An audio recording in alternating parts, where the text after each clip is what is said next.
கர்த்தருடைய பரிசுத்தமான நாமம் மகிமைப்படுவதாக. நாம் கர்த்தருடைய வார்த்தைக்கு நேராய் கடந்து செல்லலாம். இந்த நாளிலும் தேவனுடைய வார்த்தையை உங்கள் மத்தியிலே பகிர்ந்து கொடுப்பதிலே நான் மிகுந்த மகிழ்ச்சி அடைகிறேன். தேவன் நல்லவர். அல்லேலூயா, ஸ்தோத்திரம். நம்ம வார்த்தைக்கு போவதற்கு முன்பதாக தேவன் கடந்த நாட்களில் நம்ம எப்படியெல்லாம் பாதுகாத்திருக்கிறார் அப்படிங்கிறத கொஞ்சம் நம்ம யோசித்து பார்க்கணும். ஆராதனையில் அதுதான் நம்ம செய்கிறோம். ஆராதனை என்பது என்ன அப்படின்னா, தேவன் செய்த நன்மைகளை நினைத்து பார்த்து தேவனுக்கு நன்றி சொல்லி, ஆண்டவரே நீர்தான் ஆண்டவரே என் வாழ்க்கையில் அப்படின்னு சொல்லி அர்ப்பணிக்கிறது தான் ஆராதனை. எல்லா கனமும், எல்லா துதியும், எல்லா மகிமையும், எல்லா புகழ்ச்சியும் அவர் ஒருவருக்கே நம்ம செலுத்துகிறோம். அதை தான் நம்ம ஆண்டவரை துதித்து பாடி ஆராதனை செஞ்சு அதெல்லாம் நம்ம பாடுறோம். நல்ல நல்ல பாடல்கள் எழுதப்பட்டிருக்கிறது தேவனுடைய மனிதர்களால். அதை பாடுவதற்கு நல்ல மனிதர்களை தேவன் ஏற்படுத்தி கொடுத்துருக்கிறார். அல்லேலூயா. ஆமாம், அந்த மண்ணை நம்பி அந்த பாட்டெல்லாம் நான் வாலிப நாட்களில் கிறிஸ்துவுக்குள்ளாக வரும்போது அந்த பாடலை அடிக்கடி பாடுவேன். அவள் ரொம்ப பிடிக்குமான ஒரு பாட்டு. அதெல்லாம் பாடி ரொம்ப நாள் ஆச்சு. அதெல்லாம் இப்போ திரும்பி பாடும்போது ரொம்ப ஒரு மகிழ்ச்சியாக இருக்கிறது.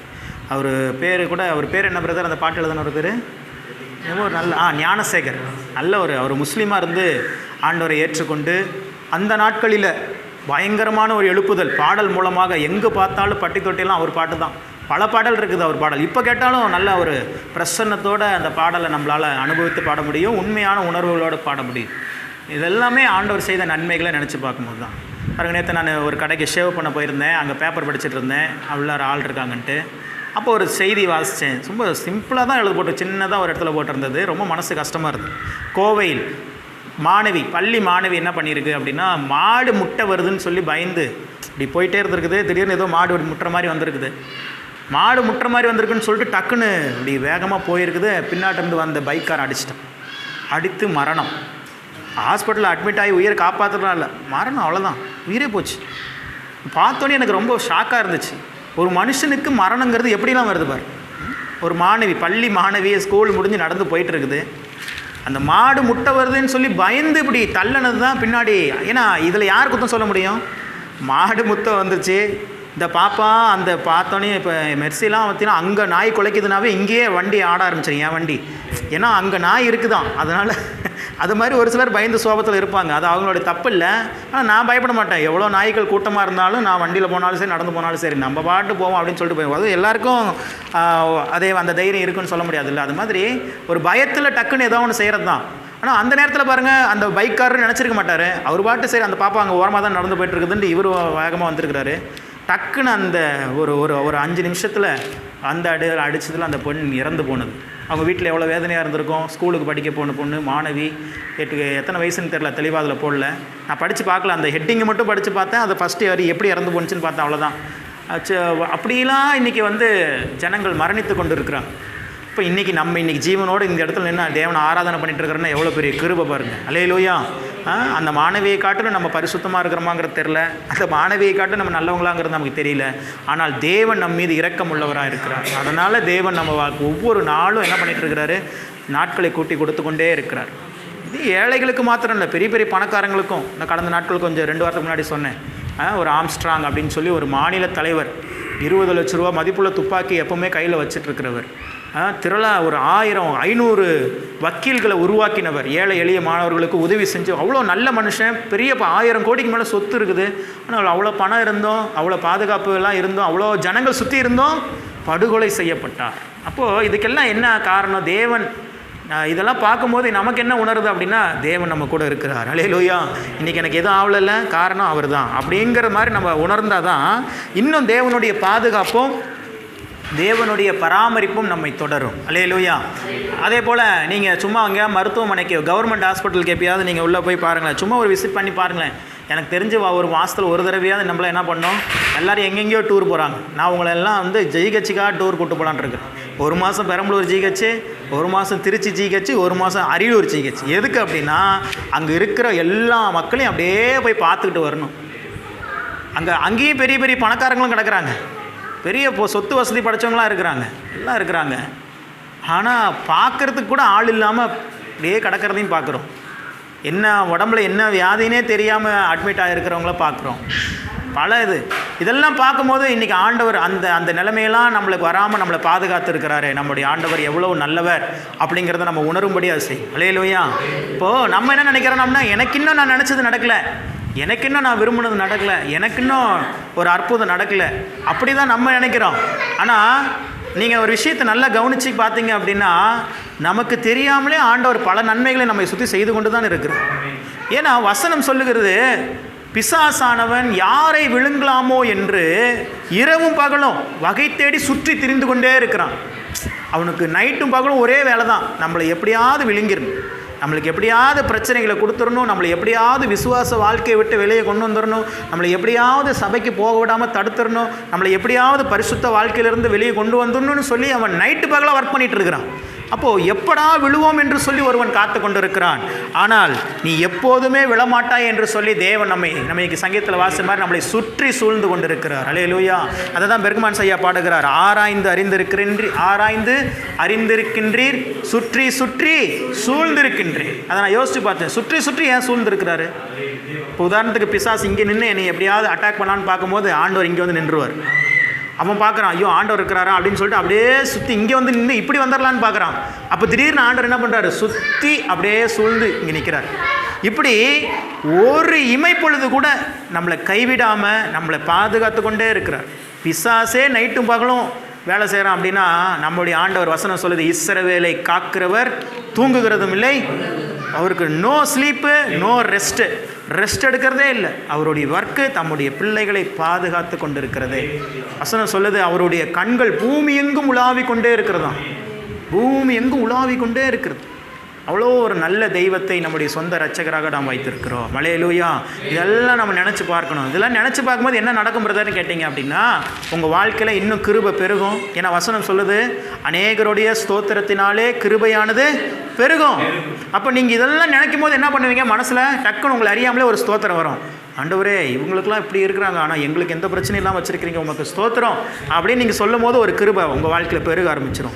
கிருபை பெருகிட்டால் போதும். கிருபை தான் நம்மளை நிர்மூலமாகாமல் நம்மளை காக்கிறது, நம்மளை வழி நடத்துகிறது, நம்மளை உயர்த்துகிறது, நம்மளுக்கு புதிய வாசல்களை திறந்து கொடுக்கிறது, நம்மளை பரிசுத்தமாக்குறது எல்லாமே கிருபை தான். அந்த கிருபையை பெற்றுக்கொள்வதற்கு வழி தேவனை ஸ்தோத்தரிப்பது தான். அல்லேலூயா. நான் என்ன செய்திக்குள்ளே போகலை, இது ஒரு கருத்து. இந்த கருத்தை நம்ம தெரிஞ்சுக்கணும். ஏன்னா இதெல்லாம் ரொம்ப கிறிஸ்தவ சத்தியத்தில் ஆழமான சத்தியங்கள், ரொம்ப சிம்பிளாக இருக்கும். ஆனால் இதுதான் பெரிய பெரிய நன்மைகளை நம்ம வாழ்க்கையில் கொண்டு வந்து சேர்க்கும். அல்லேலூயா. சரி, இன்றைக்கி ஒரு கேள்வி, செய்தியின் போலாக ஒரு கேள்வி. நம்ம மனசில் பல விருப்பங்கள் இருக்குது, அப்படி தானே? எல்லாருடைய மனதிலையும் என்ன இருக்குது, பல விருப்பங்கள் இருக்குது. ஒவ்வொருத்தருக்கும் ஒவ்வொரு விருப்பம் இருக்குது. இப்போது ஒரு வாடகை வீட்டில் ஒருத்தர் இருக்கிறார் அப்படின்னா, இப்போ நான் வாடகை வீட்டில் இருக்கிறேன், நான் வாடகை வீட்டில் தான் இருக்கிறேன். இப்போ என்னுடைய விருப்பம் என்னவாக இருக்கும், என்னுடைய எதிர்காலத்தை குறித்து என்னுடைய விருப்பம் என்னவாக இருக்கும்? இப்போ வரும்போது கூட சொல்லிட்டு வந்தேன், நம்ம அரியலூர்லேருந்து இந்த அலந்தலப்பூருக்கு வர்ற வழியில் முதல் கிராமம் எதுன்னு கேட்டிங்கன்னா, மேலே உசேன் நகரம், கீழே உசேன் நகரம், மேலே உசேன் நகரம்னு 2 பகுதி அங்கே இருக்குது. ஆமாம். அந்த கிராமம் ரொம்ப சூப்பராக இருக்குது, பார்க்குறதுக்கு ரொம்ப அருமையாக இருக்குது. எனக்கு எப்பவுமே இந்த கிராம வாழ்க்கை தான் ரொம்ப பிடிக்கும். சுற்றி அந்த பச்சை பசேல்னு அந்த காற்று வசதியோட அந்த அலந்தலப்பூரில் இருக்கும்போதெல்லாம் ரொம்ப மகிழ்ச்சியாக இருந்தோம். இப்போ சிட்டிக்குள்ளே இருக்கிறோம், இருந்தாலும் அந்த மாதிரி இடம் பிடிக்கும். அப்போ நான் மெஸ்ஸிட்ட சொல்லிட்டு வந்தேன், இந்த மாதிரி இடத்துல நம்ம இடத்த வாங்கி வீடு கட்டிட்டோம்னா இங்கேருந்து அரியலூருக்கு ரொம்ப பக்கம், ரொம்ப உள்ளேயும் இல்லை, அரியலூருக்கு ரொம்ப பக்கம். ரெண்டாவது இது கிராமமாகவும் இருக்குது, இங்கே விலையும் கொஞ்சம் என்ன பண்ணும், கொஞ்சம் கம்மியாகவும் கிடைக்கும் அப்படின்னு சொல்லி பேசிக்கிட்டே வந்தோம். அப்போ என்னுடைய நோக்கம், என்னுடைய விருப்பம் என்னவாக இருக்கும், சீக்கிரமாக ஒரு இடத்த வாங்கி ஒரு வீடை கட்டி நம்மளும் ஒரு சொந்த வீட்டில் இருக்கணும், இருக்கிற கடன்களெல்லாம் அடைக்கணும்னு சொல்லி ஒரு விருப்பம் இருக்கும். இது ஒரு மன விருப்பம். அது மாதிரி உங்கள் எல்லாருக்கும் ஒவ்வொருத்தருடைய மன விருப்பம் இருக்கும். இப்போ காமாட்சியம்மாவுக்கு என்ன மன விருப்பம் இருக்கும், எப்படியாவது நம்ம பையனுக்கு அந்த தொகுப்பு வீடு கிடச்சி அந்த தொகுப்பு வீடை கட்டி முடிச்சிடணும். அதுதான் இப்போ மிகப்பெரிய மன விருப்பமாக இருக்கும். என்னம்மா அப்படி தானே, வேறு எதுவும் பெரிய விஷயமா தெரியாது, அதுதான் அவங்களுக்கு முக்கியமாக இருக்கும். அது மாதிரி ஒவ்வொருத்தருக்கும் ஒரு மன விருப்பம் இருக்கிறது, ஒவ்வொருத்தருக்கும் ஒரு மன விருப்பம் இருக்கிறது. இப்போ நான் என்னுடைய கேள்வி என்ன அப்படின்னா, நம்ம மனசில் ஆசைப்படுறது நடக்குமா, நம்ம மனசில் ஆசைப்படுறது நடக்குமா அப்படிங்கிறது தான் மிகப்பெரிய ஒரு கேள்வி. இப்போ நீங்கள் தான் பதில் சொல்லணும். நம்ம மனசில் ஆசைப்படுறது நடக்குமா? நடக்காது. பிரதர் ப்ராக்டிக்கலாக சொல்கிறார், அதெல்லாம் நடக்கிறது வருது, நான்லாம் எவ்வளோ நினச்சிட்டேன் நடக்கிறது. ஆமாம், தேவனுடைய விருப்பம் தான் நம்ம வாழ்க்கையில் நடக்கும். நம்மளுடைய மன விருப்பங்கள்லாம் நடக்கிறது கொஞ்சம் கஷ்டம். கர்த்தர் பார்த்தா நடக்கும். நீ என்னன்னா விரும்பினாலும் சரி, அவர் என்ன நினைக்கிறாரோ அதான் நடக்கும். ஆமாம் அப்படின்னு சொல்கிறீங்க. ஓகே, இதான் நீங்கள் சொல்கிறது எல்லாமே லாஜிக்கல், உண்மை தான், லைஃப்பில் நம்ம நடக்கிறது தான். ஏன்னா நம்ம விரும்பினபடி இன்னும் நம்ம வாழ்க்கை என்ன பண்ணல, இன்னும் மாறிட்டு தான் இருக்குது, கொஞ்சம் கொஞ்சமாக தான் மாறிட்டு இருக்குது. ஆனால் நம்ம மனசு விருப்பங்கள் இன்னும் நிறைவேறும். ஆனால் வசனம் என்ன சொல்லுது? அதுவும் கரெக்டு தான். கர்த்தர் விரும்பினபடி நம்ம வாழ்ந்தால் நம்மளுடைய மன விருப்பங்கள் நடக்கும். ஓரளவுக்கு பிரதர் பாயிண்ட்டுக்குள்ளே வந்துட்டார். அது வசனம். அது வந்து கர்த்தரிடத்தில் மன மகிழ்ச்சியாக இருந்தால் அவர் உன் மன வேண்டுதல்களை என்ன பண்ணுறாரு, உனக்கு அருள் செய்வார். என்னோடய கொஸ்டின் என்னென்னா, மன விருப்பங்கள் நிறைவேறுமா நிறைவேறாது? நிறைவேறும். பிரதர் சொன்னது மாதிரி கர்த்தரோட கூட நம்ம இருந்தோம் அப்படின்னா, கர்த்தருடைய விருப்பத்தின்படி நம்ம வாழ்ந்தோம் அப்படின்னா நம்ம மன விருப்பங்கள் என்ன ஆகும், நிறைவேறும். அல்லேலூயா. அதற்கு ஒரு சில வசனங்களை தான் நம்ம பார்க்க போகிறோம். வாசிக்கலாம். 20ஆம் சங்கீதம் 4வது வசனம். 20ஆம் சங்கீதம் 4வது வசனத்தை வாசிக்கலாம்.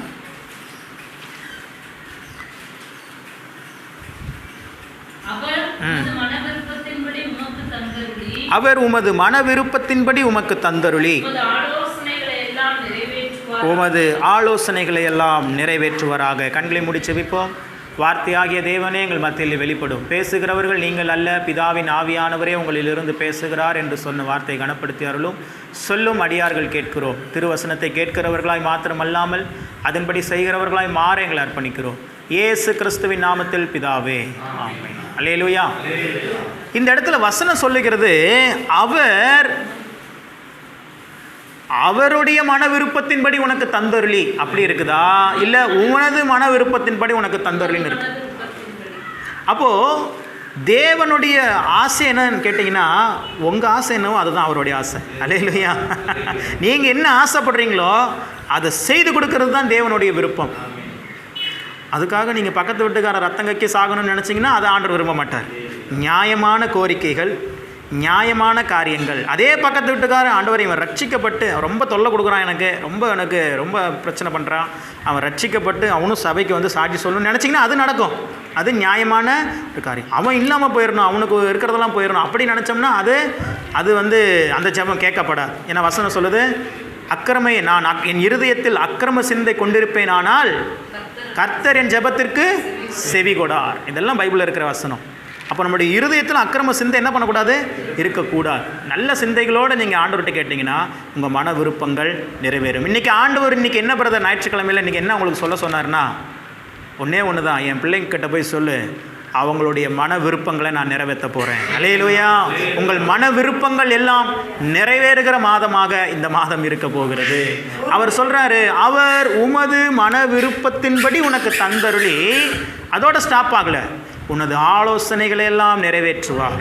திருவிவிலியத்தில் எப்படி போட்டிருக்குது, உனது திட்டங்களை எல்லாம் நிறைவேற்றுவார். உனது திட்டங்களை எல்லாம் நிறைவேற்றுவார். நீங்கள் ஒரு திட்டம் பின் வச்சுருப்பீங்க, ஒரு திட்டம், இந்த மாதிரி நம்ம இருக்கணும், நம்ம வாழ்க்கை இப்படிப்பட்ட ஒரு வாழ்க்கையாக இருக்கணும், நம்மளுடைய எதிர்காலம் இப்படிப்பட்ட ஒரு எதிர்காலமாக இருக்கணும், பேசாமல் நம்மளுடைய எதிர்காலம் இப்படிப்பட்ட ஒரு எதிர்காலமாக இருக்கணும், நம்மளுடைய வாழ்க்கை இப்படிப்பட்ட வாழ்க்கைன்னு சொல்லி ஒரு திட்டம் தீட்டி வச்சுருப்போம். நம்ம பிள்ளைகளை குறித்து ஒரு திட்டம், நம்ம குடும்பத்தை குறித்து ஒரு திட்டம், இப்படி இருக்கும். அந்த திட்டங்களை தேவன் நிறைவேற்றுவார். அல்லேலூயா. இப்போ அம்மா ஒரு திட்டம் வச்சுருக்கிறாங்க. என்ன திட்டம் வச்சுருக்கிறாங்க, எப்படியாவது ஆண்டவர் எனக்கு ஒரு தேவையை சந்திப்பார், இந்த வீட்டை வாங்கி நான் சர்ச்சுக்கு கொடுப்பேன் அப்படின்னு கங்கணம் கட்டிகிட்டு இருக்கிறாங்க. இவங்களும் ரேணுகா சிஸ்டரும். அல்லேலூயா. ஆண்டவர் அந்த மன விருப்பங்களை நிறைவேற்றுவார். அல்லேலூயா. ஏன் அந்த மன விருப்பத்தின் மேலே ஆண்டவர் நிறைவேற்றுறார் அப்படின்னா, இது கர்த்தருடைய காரியத்தின் மேலே உங்களுடைய ஃபோக்கஸ் வந்துருச்சு. நான் கோடீஸ்வரன் ஆகி நான் நல்லா வாழுவேங்கிறது நல்லது. ஆனால் நான் கோடீஸ்வரன் ஆனாலும் என் கர்த்தருக்கென்று கோடிகளை கொடுப்பேன்னு நினைக்கிறது அதை விட பெஸ்ட்டு. அல்லேலூயா. யாருக்கு 2 ஜெபமும் கேட்கப்படும். ஏன்னா நீங்கள் நல்லா இருக்கிறது தேவனுக்கு பிரியம். வசனம் சொல்லுது, இஸ்ரவேலை ஆசீர்வதிப்பதே தேவனுக்கு பிரியம். அப்போ நீங்களும் நானும் நல்லா இருக்கிறது தான் தேவனுக்கு பிரியமே ஒழிய, நீங்களும் நானும் கண்ணீரோடு, வேதனையோடு, பிரச்சனையோடு, போராட்டத்தோடு இருப்பது தேவனுடைய சித்தம் இல்லவே இல்லை. நான் மகிழ்ச்சியோடு இருக்கணும், சமாதானத்தோடு இருக்கணும், எல்லாவற்றுக்கும் மேலே கர்த்தரோடு இருக்கணும். அதுதான் அவருக்கு ரொம்ப வேணுமே, வேற ஒன்றுமே இல்லை. கர்த்தரோடு நீங்கள் இருந்தால் அவர் உங்களோடு இருப்பார். வசனம் சொல்லுது, நீங்கள் கர்த்தரோடு இருந்தால் அவர் உங்களோடு இருப்பார். கர்த்தரோடைய பிரசன்னத்தில் நிரம்பி இருக்கும்போது நம்முடைய மன விருப்பங்கள் நிறைவேறும். நீங்கள் உங்கள் வாழ்க்கை குறித்து என்ன வேணால் வச்சுருக்கலாம் பிரதர் திட்டம், நான் சொல்கிறேன், இன்றைக்கி அந்த திட்டங்கள் எல்லாம் நிறைவேறும். ஆண்டவர் வாசல்கள் திறக்கப்படும். எங்கேருந்து வாசல் திறக்கப்படுதுன்னு தெரியாது. இப்படிலாம் நான் இருக்கணும், இப்படிலாம் நான் வாழணும், இப்படிலாம் நான் இருக்கணும், இப்படிலாம் தேவனுக்கென்று செயல்படணும்னு சொல்லி ஒரு திட்டத்தோடு நீங்கள் இருப்பீர்களானால் இன்றைக்கு ஆண்டவர் சொல்லுகிறார், உங்கள் மன விருப்பங்கள் நிறைவேறும், உங்கள் திட்டங்கள் நிறைவேறும். அல்லேலூயா. ஒரு நாளும் அது வீணாகாது. வசனம் சொல்லுது, நிச்சயமாகவே முடிவு உண்டு, உன் நம்பிக்கை வீண் போகாது. நீங்கள் நம்பிட்டு இருக்கிற காரியம் வீணாகவே போகாது. இவ்வளோ நாள் நம்பிட்டேன் பிரதர், இவ்வளோ நாள் வெயிட் பண்ணிட்டேன் பிரதர், இன்னும் கொஞ்ச நாள் தான், இன்னும் கொஞ்ச நாள், ஃபியூ டேஸ். வசனம் சொல்லுது, இதுவும் பவுல் தான் சொல்கிறார். என்ன சொல்கிறாரு? இக்காலத்து பாடுகள் இனி நம்மிடத்தில் வெளிப்பட போகிற நம்ம இடத்துல தான் வெளிப்பட போகுது, வேறு யார்கிட்ட இல்லை. நம்ம இடத்துல வெளிப்பட போகிற மகிமைக்கு ஒப்பானவைகளே அல்ல. சார், இன்னைக்கு ஒரு 5 லட்ச ரூபா கடன் நினச்சி கவலைப்பட்டுட்டு இருக்கிறீங்களே, ஃப்யூச்சரில் 5 கோடி ரூபா உன் அக்கௌண்ட்டில் சும்மா கிடக்க போகுது. அல்லேலூயா. உன்ட்ட எல்லா செலவும் போக உன் அக்கௌண்ட்டில் 5 கோடி ரூபா இருக்க போகுது. அப்போ நினைப்பீங்க, 5 கோடி ரூபா அக்கௌண்ட்டில் சும்மா இருக்குது, நம்ம ஒரு காலத்தில் 5 லட்ச ரூபா கடனுக்கு முட்டிகிட்டு கிடந்துமே அப்படின்னு நீங்கள் நினைக்கிற அளவுக்கு தேவன் மாத்துறாரா இல்லையான்னு நீங்கள் பாருங்க. அல்லேலூயா. அவருக்கு ரொம்ப ஆஸ்தியும் ஐஸ்வர்யமும் கர்த்தராலே அவருடையது. யாருக்கு உரியது இதெல்லாம்? இப்போ இந்த ஃபோனு, இந்த கருப்பு ஃபோனு மெர்சிது, இந்த ஃபோனை நான் எடுத்து வச்சுக்கிட்டேன் சார், நான் எடுத்துகிட்டு ஓடியே போயிட்டேன். இந்த ஃபோன் என்னதாயிருமா, அந்த ஃபோன் என்னதாயிருமா? அது யாரோடைய ஃபோன் ஆக்சுவலாக? அதே போல தான் இந்த பூமியில் இருக்கிற ஆஸ்தியும் ஐஸ்வர்யமும் தேவனுடையது. பிசாசு என்ன பண்ணிட்டான்? கொஞ்சம் திருடி வச்சுக்கிட்டான். எப்படி? நம்ம ஒரு சில வாசல்கள் அவனுக்கு திறந்து விட்டுறதுனால, கொஞ்சம் கோவப்படுறதுனால, கொஞ்சம் பொய் சொல்லிடுறதுனால, கொஞ்சம் இது பண்ணிடுறதுனால, வாசலை திறக்க விடுறதுனால அவன் என்ன பண்ணிடுறான்? நம்மக்கிட்ட வந்து அவன்கிட்ட ஒன்றுமே இல்லை, சிலுவையில் அவனை வெளியரங்கமான கோலமாக்கினாரான். ஆமாம், ஏதோ பழைய ஏற்பாட்டிலையாவது கொஞ்சம் மதிப்போடு இருந்தான் பிசாசு. புதிய ஏற்பாட்டில் இயேசு கிறிஸ்து என்றைக்கு சிலுவையில் மரித்தாரோ, வசனம் அப்படியே சொல்லுது, சகல துரைத்தனங்களையும் அதிகாரங்களையும் அவனிடத்திலிருந்து உரிந்து கொண்டு அவனை வெளியரங்கமான கோலமாக்கினார். ஒன்றுமே இல்லாமல் ஆக்கிட்டார். அல்லேலூயா. அதுதான் சிலுவையில் நடந்த ஒரு காரியம். அப்போது அந்த ஆசீர்வாதங்கள் எல்லாம் சிலுவையில் உன்னதங்களின் சகல ஆசீர்வாதங்களாலும் தேவன் நம்மளை என்ன பண்ணியிருக்கிறாரு? ஆசீர்வதித்து விட்டார். நம்ம ஒரு சில நேரத்தில் பிசாசுக்கு இடம் கொடுத்துட்றதுனால என்ன ஆயிடுது? கொஞ்சம் முறுமுறுத்துடுறோம், கொஞ்சம் அவிசுவாசமாக யோசிச்சிடுறோம், அவிசுவாசமாக நடந்துடுறோம், இல்லை கண்ணீர் விட்டு அழுதுடுறோம். உங்களுக்கு தெரியுமா, கண்ணீர் விட்டு அழுகிறதே பாவமா? வசனம் சொல்லுது. வசனம் சொல்லுது. ஏன்னா வசனம் என்ன சொல்லுது? நியாயப்பிரமாணத்தை மீறுவதே எது நியாயப்பிரமாணம்? தேவனுடைய வார்த்தைகள் நியாயப்பிரமாணமாக இருக்கிறது. இப்போ ஒரு வசனம் சொல்லுது எரேமியாவில், நீ கண்ணீர் விட்டு அழாதபடி உன் கண்களை என்ன பண்ணு, உன் கண்ணீரை அடக்கி கொண்டு உன் கண்களை காத்துக்கொள் அப்படின்னு வசனம் சொல்லுது. இப்போ இந்த வசனத்துக்கு மீறி தான் நம்ம நடக்கிறோம் கண்ணீர் விடும்போது. அப்போ கண்ணீர் விடுவதே என்னது தான்? இப்போ கண்ணீரே விடக்கூடாதா பிரதர்? ஒரே ஒரு விஷயத்துக்காக கண்ணீர் விடலாம்.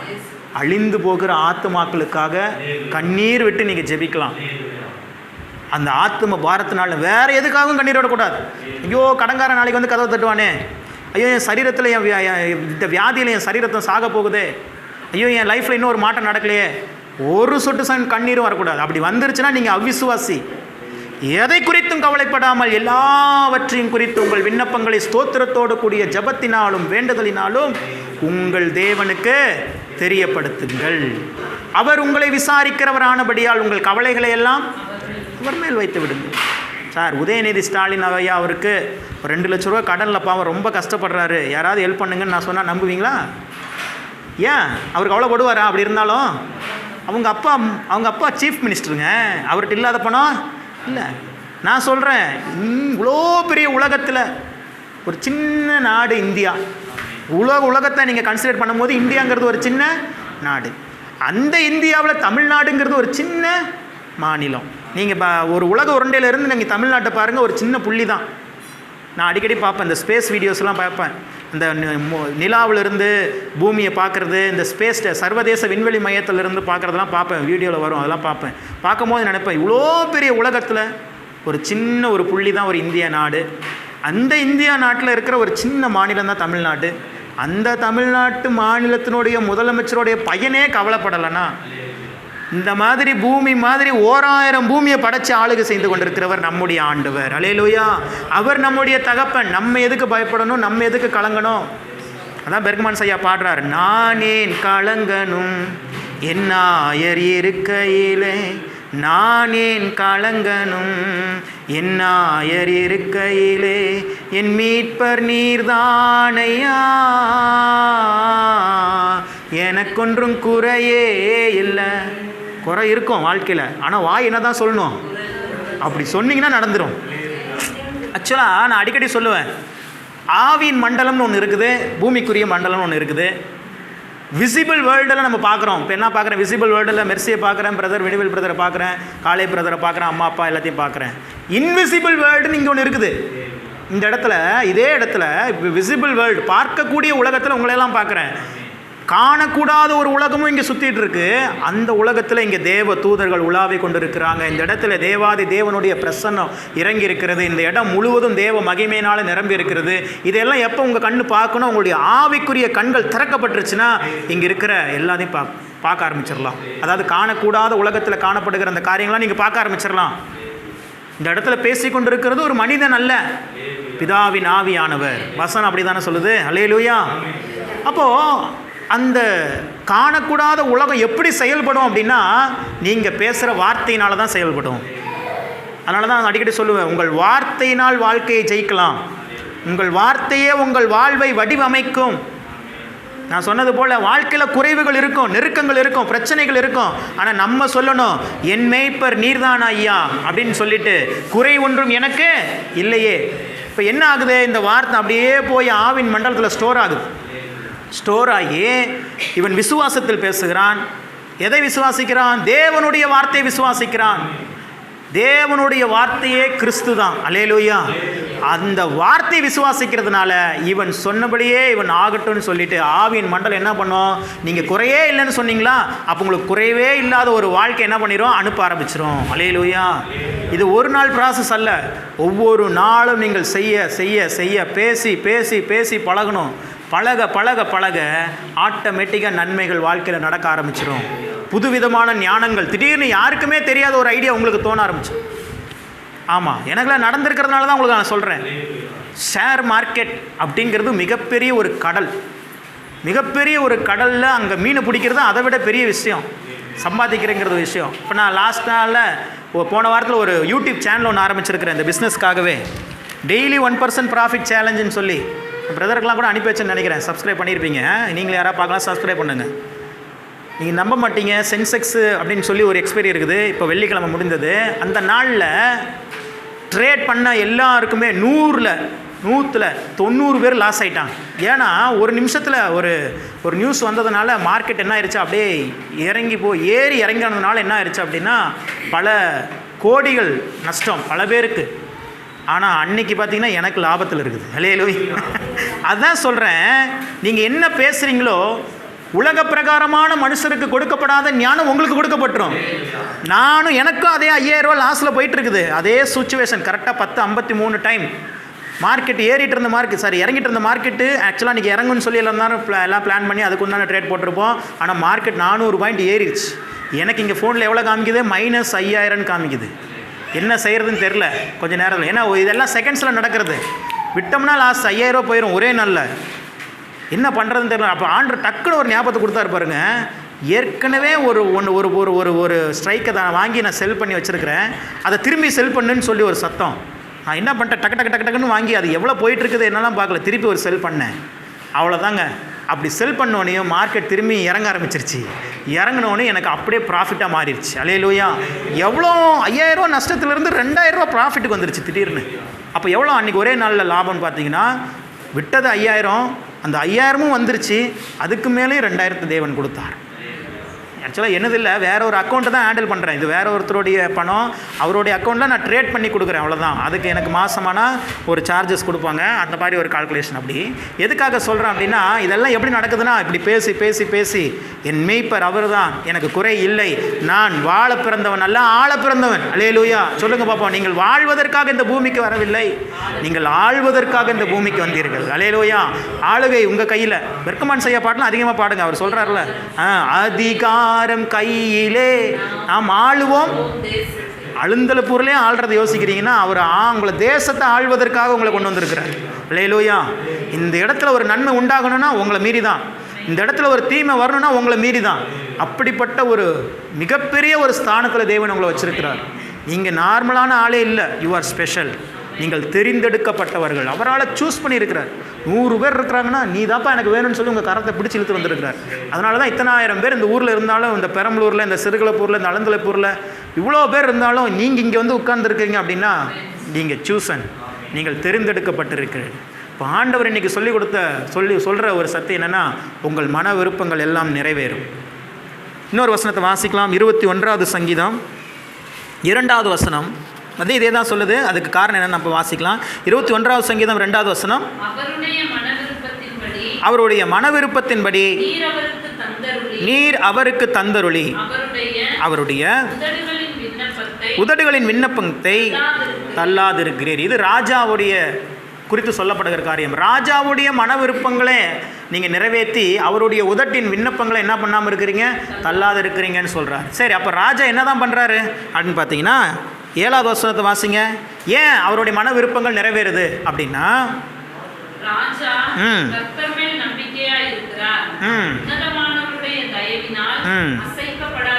அவ்வளோதாங்க. இன்றைக்கி நான் வந்தோடனே ஒரு கொஸ்டின் கேட்டேன், உங்கள் மன விருப்பம்லாம் நிறைவேறுமா அப்படின்னு கேட்டேங்க. இப்போ பலவிதமான தகவல் சொன்னோம். நிறைவேறாதுன்னு சொன்னோம், நிறைவேறும்னு சொன்னோம். ஆனால் உண்மையான என்ன அப்படின்னா நிறைவேறும். பட் உங்கள் நம்பிக்கை ராஜாவாகி அவர் மேலே இருக்கணும். அல்லேலூயா. ராஜா கர்த்தர் மேல் நம்பிக்கையாக இருக்கிறார். அதனால தான் 2வது வசனத்தை சொல்லப்பட்டிருக்கிறது, அவருடைய மன விருப்பத்தின்படி நீர் அவருக்கு தந்தருளி. தேவனுடைய விருப்பத்தின்படி அல்ல, உங்களுடைய மன விருப்பத்தின்படி. உங்கள் மனம் என்ன விரும்புது, கட்டாயம் நிறைவேறும். ஒன்றே ஒன்று தான், கர்த்தர் மேலே நம்பிக்கையாக இருங்க, அவ்வளோதான். அல்லேலூயா. இன்னொரு வசனத்தை வாசிக்கிறேன், இன்னும் கொஞ்சம் தெளிவுபடுத்துகிறேன். மத்தேயு 15வது அதிகாரம் 28வது வசனத்தில் இயேசு கிறிஸ்துவே சொல்லுகிற ஒரு வார்த்தையை பாருங்கள். மத்தேயு 15ஆம் அதிகாரம் 28வது வசனம்.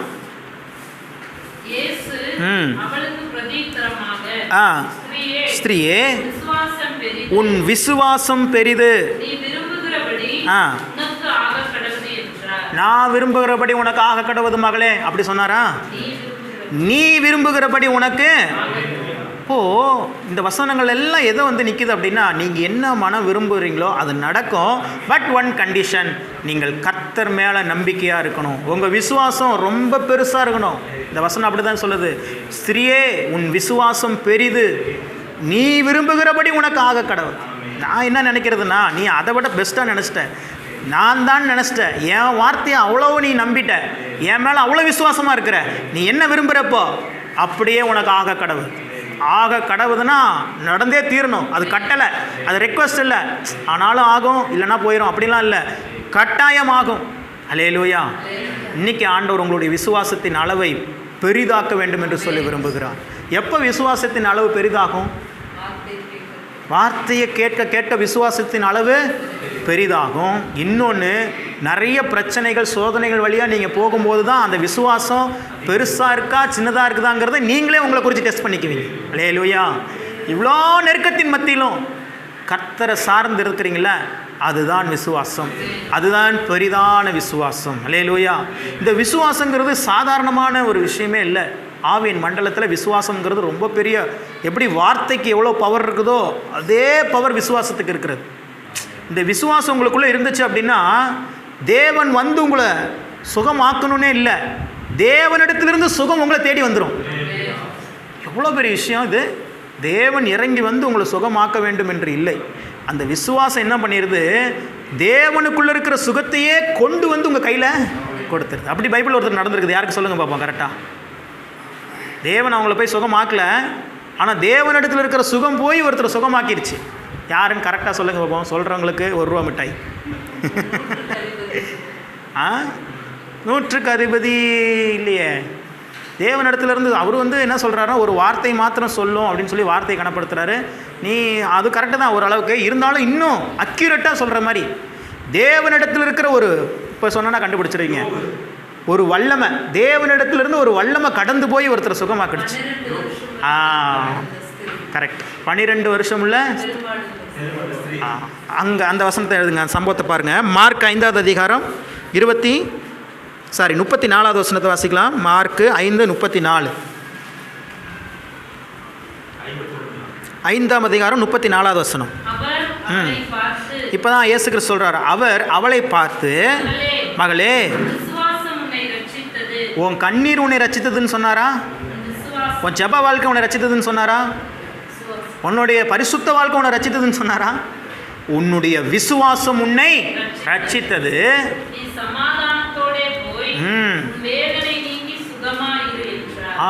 இந்த சம்பவம் தான் தேவன் அந்த மகளை சுகமாக்குன்னு சொல்லி போகவே இல்லை. எல்லா இடத்துலையும் ஆண்டவர் போய் சுகமாக்குவார். இந்த இடத்துல அவர் ஜஸ்ட்டு நடந்து தான் போயிட்டுருக்கிறாரு. இவளுக்குள்ளே இருந்த அந்த விசுவாசம் 12 வருஷமாக பாடுபட்டு இருக்கிறா. இவருடைய விசுவாசம் என்ன? அவர் போய் பார்க்கணும், அவர் என் தலையில் கை வைக்கணும் அப்படின்லாம் இல்லை சார். அவருடைய ட்ரெஸ்ஸை போய் அந்த ஓரத்தை நான் தொட்டுட்டுனா போதும், என்ன ஆயிரும் என்னுடைய பிரச்சனை? சாதாரணமான பிரச்சனை இல்லைங்க. அவள் மிகப்பெரிய பணக்காரி. வேத வல்லுநர்கள் சொல்கிறாங்க அவள் மிகப்பெரிய செல்வந்தலாக வாழ்ந்தவள் ஒரு மகள். அவள் அந்த இன்னும் கொஞ்சம் அந்த ஃபுல் பதிகாரம் வாசினா தெரியும். அவள் சொல்கிறா அந்த பிரச்சனையினால், அந்த பாடுகளினால், அந்த வியாதியிலிருந்து குணமாக்குவதற்கு தன்னுடைய ஆஸ்திகளையெல்லாம் விற்றுட்டாலாம். ஆஸ்திகளெல்லாம் விற்று மருத்துவர்களுக்கு கொடுத்த செலவு பண்ணி சற்றாகிலும் குணப்படுத்த முடியவில்லையா, கொஞ்சம் கூட குணமாகல. ஆஸ்தியே விற்றுட்டு அவ்வளோ பெரிய சொல்லு. இப்போ அவளுடைய நம்பிக்கை எங்கே வந்துருச்சு? இதுக்கு முன்னாடி அவளுடைய நம்பிக்கை தன்னுடைய ஆஸ்தி மேலே இருந்துச்சு. இவ்வளோ சொத்து இருக்குது, எப்படியாவது நம்ம செலவு பண்ணி என்ன பண்ணிடலாம், நம்மளை சரி பண்ணிடலாம்னு நினச்சா. மருத்துவர்கள் மேலே அவள் நம்பிக்கை இருந்துச்சு. ஆஸ்தியெல்லாம் விற்றா, மருத்துவர்கிட்ட கொடுத்தா, மருத்துவர்களும் முடிஞ்ச வரைக்கும் அவளை எல்லாம் சரிப்படுத்தினாங்க. ஆனால் வசனம் என்ன சொல்லுது? சற்றாகிலும் அவள் குணப்படவில்லை, கொஞ்சம் கூட ஒரு முன்னேற்றமே இல்லை. இப்போ அவளுடைய ஒரே நம்பிக்கை யார் தான்? என்கிட்ட இந்த சொத்தெல்லாம் போயிடுச்சு, என் சரீரம் இப்போது அப்போன்னு இறக்குற ஒரு சூழல். அவளுக்கு ஏற்பட்ட அந்த உதிரப்போக்கின் பிரச்சனையினால் அது அப்போ ஒரு பெரிய சாபமாக பார்க்கப்பட்டுச்சு இஸ்ரவேல் ஜனங்கள் மத்தியில். அப்படிப்பட்டவங்க வெளியே வரக்கூடாது. வெளியே வந்தால் கல்லடித்து அவங்க கொன்னரலாம். அவங்க போய் யாரையா தொட்டுட்டாங்க அப்படின்னா கல்லெறிந்து கொல்லுவதற்கு சட்டமே ஏற்றப்பட்டது. எவ்வளோ பெரிய ஒரு முயற்சி எடுக்கிறா பாருங்க விசுவாசத்தில். என்ன ஆனாலும் சரி, அவனுக்காவது இங்கே சுற்றி இப்போ நடந்து போய் இயேசு கிறிஸ்து தொடணும். இவன் நடந்து ஓடி போயிட்டுருப்பா. திரளான கூட்டம் அவரை நெருக்கி கொண்டு இருக்கிறது. இயேசு கிறிஸ்துவ கூட்டம் அவ்வளோ கூட்டத்தில் இவள் போகிறான். எத்தனை பேரை டச் பண்ணிட்டு போயிருப்பா. யாருக்காவது ஒருத்தருக்கு தெரிஞ்சு, ஐயோ இவள் இப்படிப்பட்ட ஒரு ஸ்திரீ நம்மளை தொட்டுட்டாளே அப்படின்னு சொல்லி அவளை கல்லெறிந்து கொள்ள முடியுமா முடியாதா? சட்டத்தில் இடம் இருக்குது. கவர்மெண்ட்டே என்ன பண்ணலாம்? கொள்ளலாம். ஆனால் தன் உயிரையும் பாராமல் அவளுடைய ஒரே நம்பிக்கையாகிய இயேசுவை நோக்கி ஓடி போகிறாள். வஸ்திரத்தை தொடுகிறாள். இயேசு கிறிஸ்து அவளை சுகமாக்கவில்லை, இயேசு கிறிஸ்துக்குள்ள இருந்த வல்லமை அவளுக்குள்ளாக போய் தொட்டது. அல்லேலூயா. அதைத்தான் சொன்ன முன்ன, விசுவாசம் மட்டும் உங்களுக்குள்ள இருந்துச்சுன்னா போதும். தேவன் இறங்கி வந்து உங்களை ஆசீர்வதிக்கணும்னு இல்லை. தேவனுக்குள்ள இருக்கிற அந்த ஆசீர்வாதம், தேவனுக்குள்ள இருக்கிற அந்த ஐஸ்வர்யம், தேவனுக்குள்ள இருக்கிற அந்த சுகம், தேவனுக்குள்ள இருக்கிற அந்த சமாதானம் உங்களை தேடி ஓடி வரும். உங்கள் விசுவாசம் பெரிதாக இருந்தால் போதும். அல்லேலூயா. அந்த சம்பவத்தை மட்டும் வாசிங்க, நம்ம முடிச்சிடலாம். அதே அதிகாரம் மார்க்கு 8வது அதிகாரத்தில் 5வது அதிகாரத்தில் 25லிருந்து 34 வரைக்கும் முழுமையாக வாசிச்சுட்டு நம்ம முடிக்கலாம்.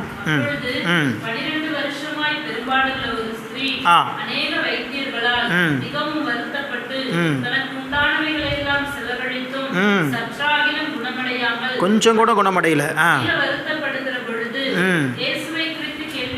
கேள்விப்பட்டு சொல்லி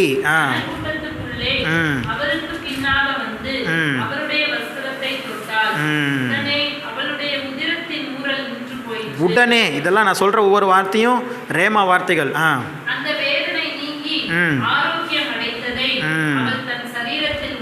உணர்ந்தால்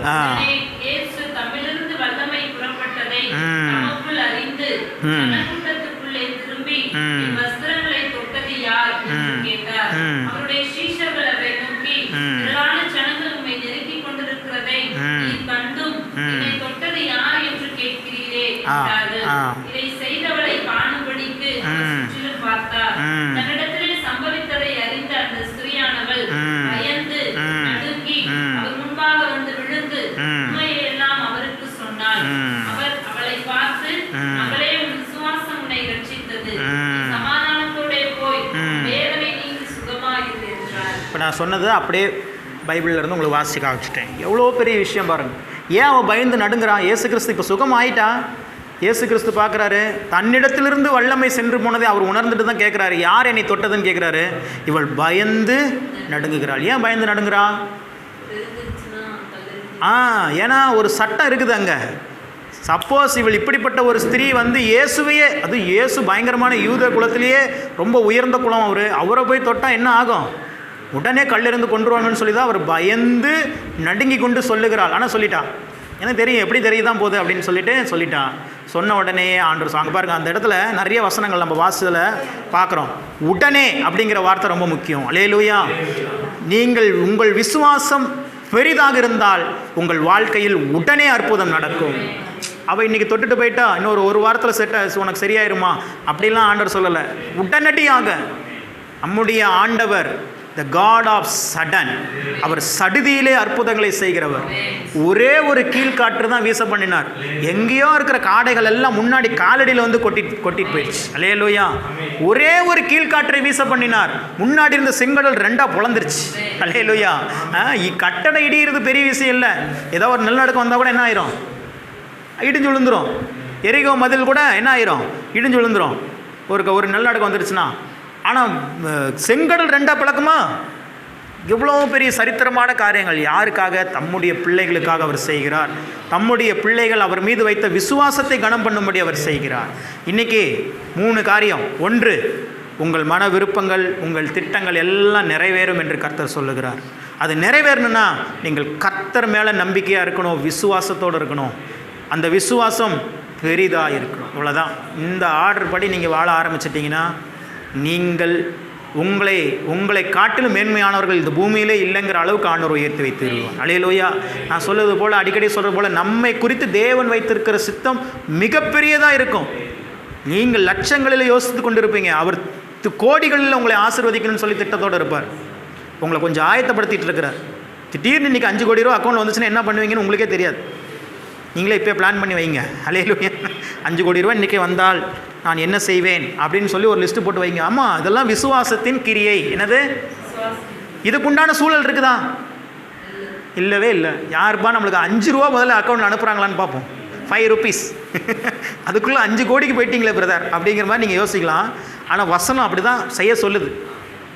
விசுவாசம் என்பது என்ன?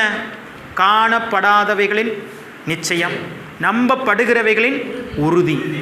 இந்த 5 கோடி நான் பார்க்கல, ஆனால் நிச்சயமாக வரும்னு நம்புறீங்களா?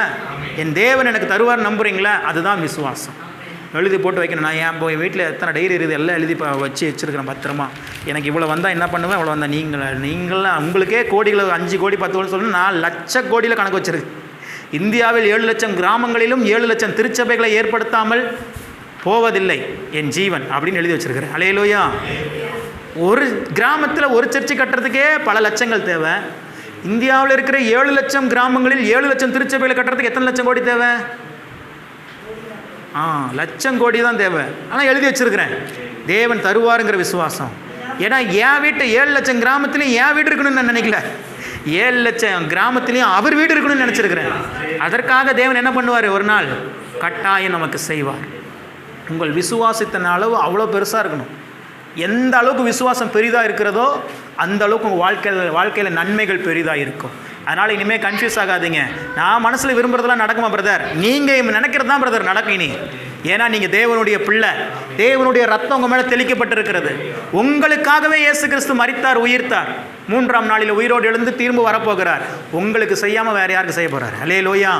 உங்கள் மன விருப்பங்கள் நிறைவேறும், ஆனால் உங்களுடைய நம்பிக்கை ராஜாவாகிய தேவன் மீது மாத்திரம் இருக்கட்டும். உங்கள் விசுவாசம் பெரிதாக இருக்கட்டும். நீங்கள் விரும்புகிறபடி உங்களுக்கு ஆக கடவுது. அல்லேலூயா. நாம் கண்களை மூடி நாம் செபிப்போம். பரிசுத்தமுள்ள தகப்பனே, உமது நாமத்தை நாங்கள் மகிமைப்படுத்துகிறோம். இந்த நாளிலே எங்களோடு கூட பேசினீர்.